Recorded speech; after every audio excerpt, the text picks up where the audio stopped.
안녕하세요. 대한민국 최고의 강연 최강 1교시에서 강연을 맡은 예술 전문작가 전원경입니다. 저는 세종사이버대학교 교양학부 교수로 예술과 역사, 사회, 인간 사이의 관계에 대해 강의하고 있습니다. 뛰어난 예술 작품이 어떻게 우리를 위로해 줄 수 있는가라는 문제에 대해 특히 관심을 갖고 탐구하고 있습니다. 오늘 제가 해드릴 이야기는 예술과 경제의 관계에 대한 것입니다. 예술가들은 돈과 관계없이 자신만의 성에서 고고하게 작품 활동을 하는 사람들일까요? 오늘 강의에서는 예술 작품을 창작하고 판매하는 과정에서 돈이라는 문제가 어떻게 작용하는지를 살펴보려고 합니다. 그래서 오늘 강연 주제는 어떤 미술 작품이 비싸게 팔리나 하는 것입니다. 미술 작품에 비싸게 팔리는 과정. 자, 여러분들이 지금 보고 계신 그림 환전상과 그의 아내라는 작품입니다.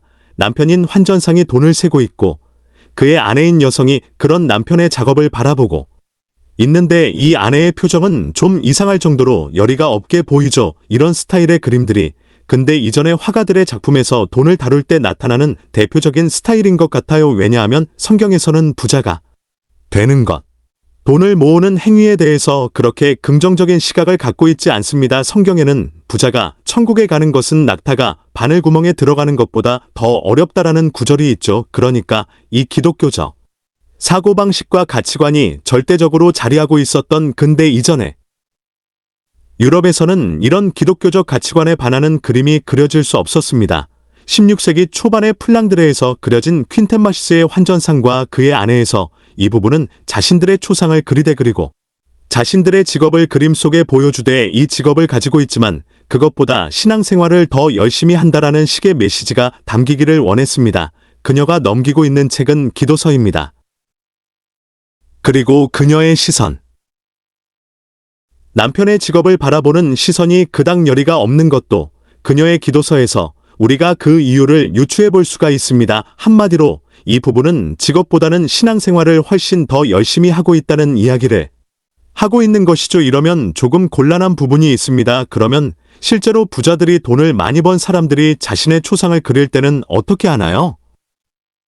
특히 플랑드르라고 부르는 오늘날의 벨기에 네덜란드 지역에는 무역을 통해서 큰 돈을 번 상인 계급들이 많았습니다.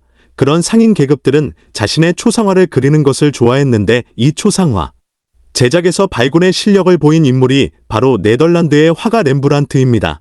렘브란트가 20대 후반에 그린 이 모피상인 리치의 초상이라는 작품에 등장하는 주인공은 정말로 모피를 팔아서 특히 러시아 쪽에 모피를 팔아서 큰 돈을 번 상인입니다. 이 그림을 그릴 당시에 상인의 나이는 60이 넘었습니다. 그리고 그림은 대단히 좋은 나무 패널에 그려졌습니다. 그림 속의 인물을 보시면 모피로 만든 모자를 쓰고 있고 외투에도 고급 모피가 달려 있습니다. 자세히 보시면 이 앞섭의 모피에서 정전기가 일어나서 모피 털이 철르륵 올라가 있는 모습을 볼 수 있는데 정말로 미세한 모피.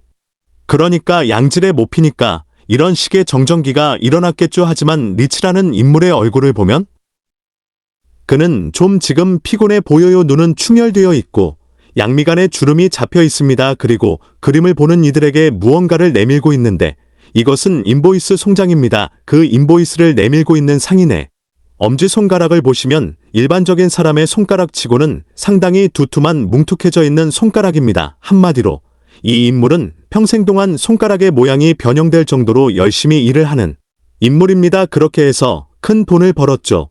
그러나 큰 돈을 번 지금까지도 그는 열심히 일을 하고 있습니다. 지금 눈이 빨갛게 충혈된 것. 양미간을 찌푸리고 있는 것은 그가 아마 납기를 맞추기 위해서 밤새워 일을 했다면요라는 의미일 겁니다.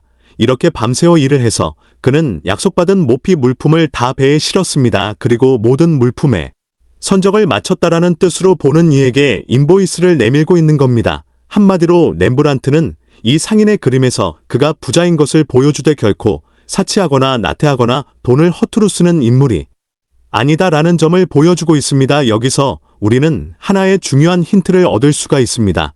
과거의 예술가들이 그림에 돈이라든가 부자라는 존재를 그리지 않으려 했던 것은 사실이지만 그러나 예술을 움직이는데, 예술가를 움직이는데, 예술 작품을 창작하는데 가장 중요한 요소 중에 하나가 자본이라는 점입니다. 당장 이 모피상의 위치에 초상만 해도 이 리치라는 부유한 인물이 렘브란트에게 초상을 청탁하지 않았다면 이 그림은 그려지지 않았겠죠. 그리고 당연히 그 초상에 대한 대가로 이 상인은 렘브란트라는 화가에게 적지 않은 돈을 지불했을 겁니다.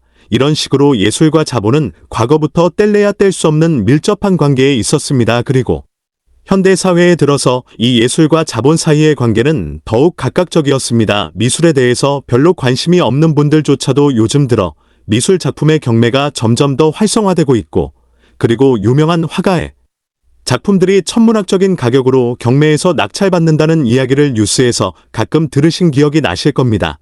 이런 미술 작품 경매 열풍은 사실 그닥 오래되지 않았습니다. 지금 보고 계시는 화면 크리스티 런던에서 1987년에 빈센트 반 고흐의 해바라기가 낙찰되고 있는 장면입니다.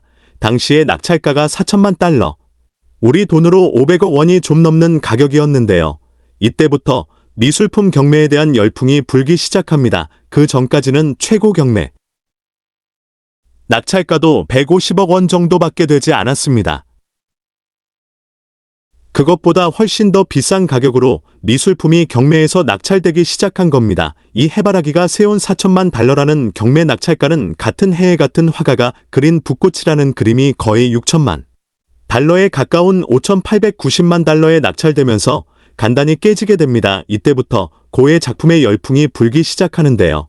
이 미술품 경매 열풍에 뛰어든 새로운 세력이 있습니다. 바로 재팬머니, 일본의 자본가들이었죠. 1990년에 있었던 고흐의 작품 닥터 가세의 초상 경매 사건은 아직도 미술 애호가들 사이에서 회자되는 화제의 이야기입니다. 고흐가 죽기 2달 전에 그린 이 닥터 가세의 초상이 1990년에 경매에서 8,250만 달러, 무려 1,000억 원이 넘는 가격으로 낙찰됐습니다. 이 작품을 산 인물은 일본의 제지회사 사장 사이토 류에이였어요. 그리고 류에이는 이 작품을 대중에게 공개하지 않고 자기 혼자서 사적으로 소장하고 있었습니다. 류에이는 1997년에 세상을 떠났고 그가 운영하던 제지회사는 파산합니다. 그러면 이 그림이 당연히 다시 시장에 나와야 하는데 끝끝내 이 그림은 다시 시장에 나오지 않았습니다. 그래서 한간에는 류에이가 내가 죽을 때 이 그림을 가져가겠다라고 이야기를 했다는 그런 오싹한 소문이 돌기도 했어요. 왜냐하면 일본에서는 죽고 나면 대부분의 경우 화장을 하지 않습니까? 만약 이 사이토 류에이가 이 그림을 죽을 때 가져갔다라고 이야기했다면 이 그림은 혹시 류에이와 함께 화장돼서 잿더미가 되지 않았을까요? 생각만 해도 너무 오싹한 그런 가설인데 다행히 그렇게 되지는 않았을 것 같습니다. 공개되지 않은 사실이지만 이 그림은 1997년에 류에이의 사망과 함께 비공개 경매에 다시 붙여졌다고 합니다. 그러나 당시에 이 그림의 소유주도 세상을 떠나고 그의 제지회사가 파산 상태에 있었기 때문에 그림은 1990년 낙찰가보다 상당히 떨어진 가격으로 다시 경매에 붙여졌다고 하고, 아마도 오스트리아의 사업가가 이 작품을 현재 소장하고 있는 것으로 추측되고 있습니다.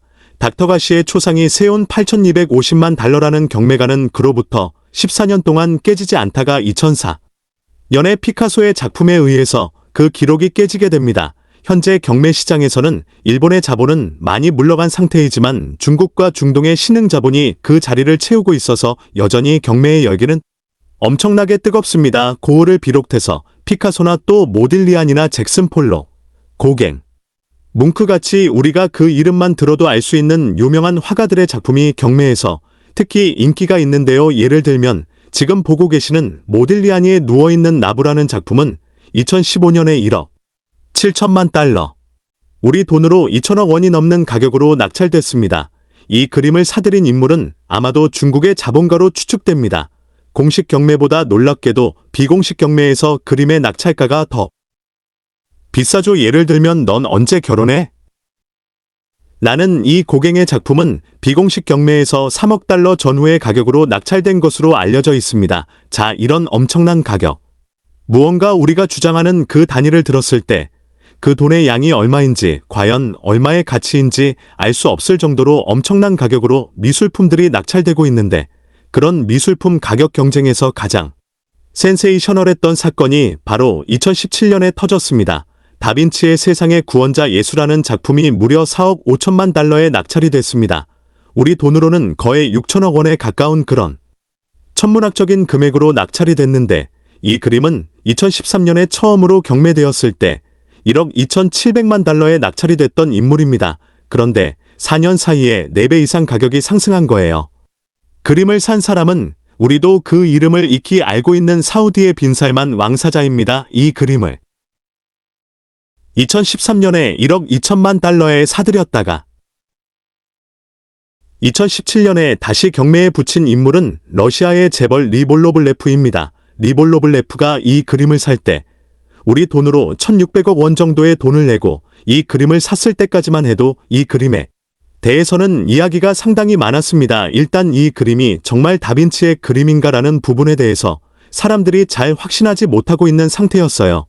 다빈치는 평생 동안 완성한 그림이 18점밖에 되지 않습니다. 그는 너무나도 바쁜 무기를 제조하고 지도를 그리고 인체를 해부하느라고 그리고 연극을 제작하고 음악을 작곡하느라고 너무 바쁜 인물이었기 때문에 그림을 그리는데 쓸 수 있는 시간이 얼마 되지 않았고 그나마 한 점의 그림을 그리는데 4년 이상의 시간에 걸렸던 너무나도 오랫동안 그림을 그리는 화가였습니다.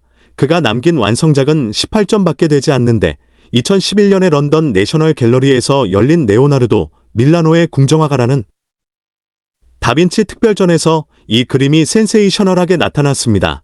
그때까지 공개되지 않았던 감추어졌던 다빈치의 작품이다라고 내셔널 갤러리 측은 발표했고 전시가 개막되기 전에 전시회에 모든 티켓이 다 팔렸습니다. 그러면 이 그림은 왜 다빈치의 그림인데 지금까지 공개되지 않았을까요?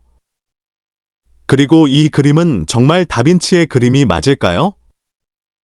이 그림의 어떤 진위는 일단 2005년에 2명의 미국 달러가 영국에서 이 그림을 $10,000에 사들였습니다. 그리고 이 그림을 5년에 걸쳐서 복원하면서 많은 전문가들의 자문을 들어서 과연 이 그림이 정말 다빈치의 그림일 가능성이 있는가부터 되짚어나가기 시작합니다. 그리고 놀랍게도 정말로 많은 전문가들이 이 작품이 다빈치의 그림일 가능성이 대단히 높다라고 이야기했습니다. 그런 전문가들의 판단의 근거는 일단 이 그림에서 다빈치가 좋아하는 스타일의 곱슬곱슬한 머리카락이 그려져 있고 그리고 윤곽선을 여러 번 얇게 덧발라서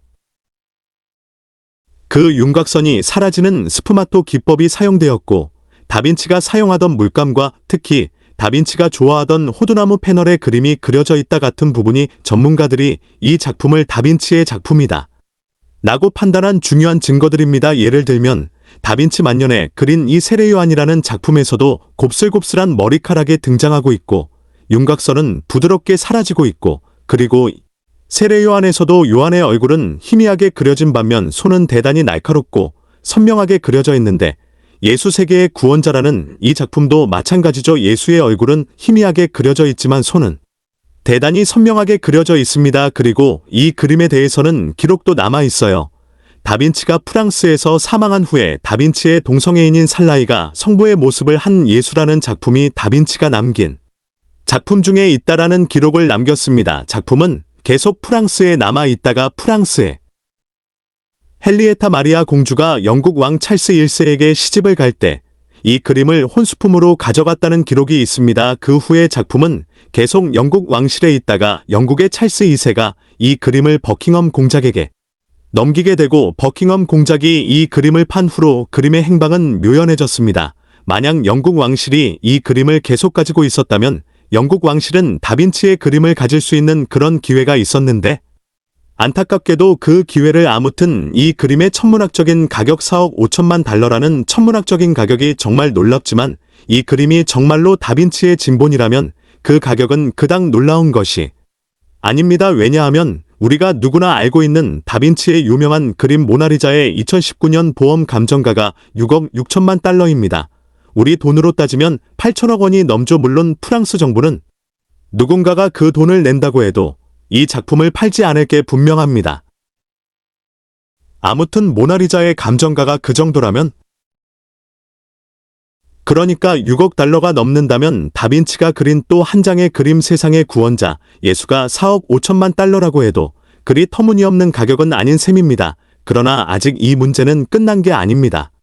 어떤 전문가들은 이 세상의 구원자 예수가 다빈치가 그린 그림이라기보다는 다빈치 공방에서 그의 제자들에 의해서 그려졌다라는 주장을 하고 있는 사람들도 있습니다. 예를 들면 이런 그림들이 다빈치 공방에서 그려진 그림들입니다.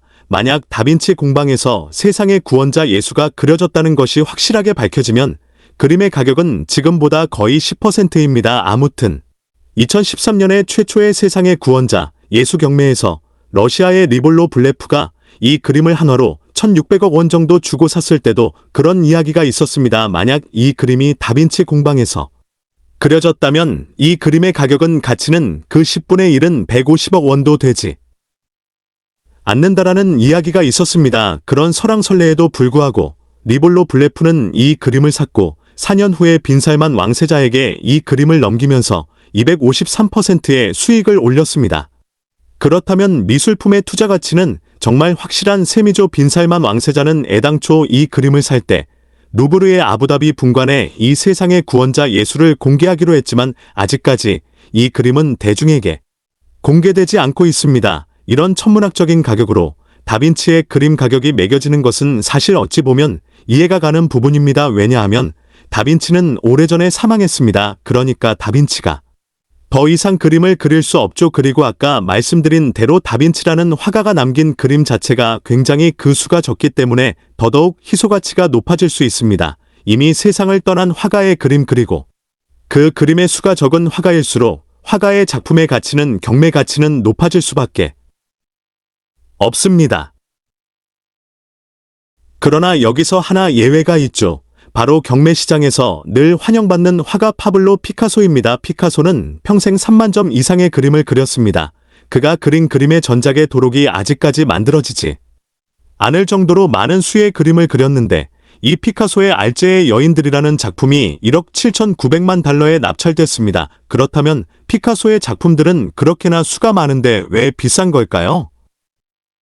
피카소의 작품은 소더비나 크리스티 같은 유명한 경매장에서 늘 환영받는 작품입니다. 피카소의 작품 중에 가장 비싼 가격으로 팔린 알제의 여인들은 피카소의 완전한 오리지널이 아니라 들라크로아가 그린 이 알제의 여인들이라는 19세기 작품을 보고 피카소가 영감을 받아서 그린 그림입니다. 알제이의 여인들을 피카소는 여러 점 그렸는데 경매에서 낙찰된 1955년 알제이의 여인들은 그 중에서 5버전이라고 합니다. 알파벳으로 A, B, C, D, E, F, G가 있으면 그 중에 5버전이니까 상당히 많은 알제이의 여인들을 그렸다는 점을 알 수가 있습니다. 경매에 나온 피카소의 그림들 중에서 지금까지 1억 그 중에 최고가가 이 알제이의 여인들입니다. 그렇다면 제가 여기서 질문을 하나 하겠습니다. 그러면 이 알제이의 여인들이 피카소가 그린 3만 점의 그림 중에서 가장 예술적 가치가 높은 작품일까요? 그건 아닌 것 같습니다. 여러 피카소의 작품들이 있지만 피카소의 작품들 중에서 가장 높은 예술적 가치가 높은 작품은 가치를 인정받는 작품들은 대개 이 아비뇽의 여인들을 그림으로써 입체파해 시작을 알린 1907년부터 독일 공군의 민간인 폭격의 항의에서 피카소가 7주 만에 그렸다는 대작 게르니카 사이에 있을 겁니다. 대강 잡아도 30년입니다. 아니면 그것보다 조금 더 넓게 잡으면 입체파를 시작하기 전에 피카소가 청색시대 또는 장미시대에 그렸던 1900년대 초반의 그림들도 포함될 수 있겠죠. 그리고 이 아비뇽의 여인들을 통해서 피카소는 그때까지 미술에서 가장 중요한 원칙이었던 대상을 사물의 모습을 똑같이 모사한다던가 아니면 원근법 같은 가까이 있는 것은 크게 그려졌는데 멀리 있는 것은 작게 그린다. 아니면 구상의 원칙 같은 것을 모두 무시하고 화가 개인의 주관이 객관적인 어떤 사실보다 훨씬 더 중요하며 또 화가의 개인적인 그리고 주관적인 시선을 통해서 대상의 구체적인 모습을 무너뜨리고 재창조하는 현대미술의 새로운 장을 열었습니다. 이때부터 천재 피카소의 눈부신 활동이 시작됩니다. 그러니까 피카소라는 인물은 자신의 천재성을 거의 30년이나 40년 이상 발휘한 그야말로 전무후무한 인물인 것은 확실하죠. 그러나 알제의 여인들을 그릴 때를 생각해보면 1955년의 피카소는 아무리 생각해도 그 전성기를 지난 후의 인물입니다. 그리고 이때쯤 되면 우리는 피카소 개개인의 작품보다 피카소라는 개인에 대해서 훨씬 더 많이 궁금해하고 훨씬 더 많이 알게 된 시점이었던 것 같아요. 말하자면 피카소는 이때쯤 되면 화가이자 동시에 셀레브리티였습니다. 우리는 20세기의 많은 화가들의 이름을 알고 있지만 그래도 20세기를 대표하는 화가라고 하면 가장 먼저 떠오르는 인물은 피카소일 겁니다. 피카소가 구상의 세계를 해체해서 추상이라는 새로운 세계를 만들었을 때 유럽의 컬렉터들보다는 러시아나 미국의 컬렉터들이 그의 그림에 더 열광했습니다. 그리고 그의 그림이 너무나도 혁명적이기 때문에 우리는 지금도 잘 알지 못하는 그림, 뭔가 알쏭달쏭한 그림을 보면 이 그림은 피카소의 그림 같군이라고 이야기합니다. 한마디로 그는 새로운 화가, 혁신의 대명사, 현대미술의 대표와도 같은 인물입니다. 그리고 그의 작품들은 정말로 그 수가 많고 그리고 소더비나 크리스티벌이나 같은 대표적인 딜러들이 그의 그림을 사고 팝니다. 그러면 피카소는 말하자면 주식시장의 우량주 같은 존재인 거예요.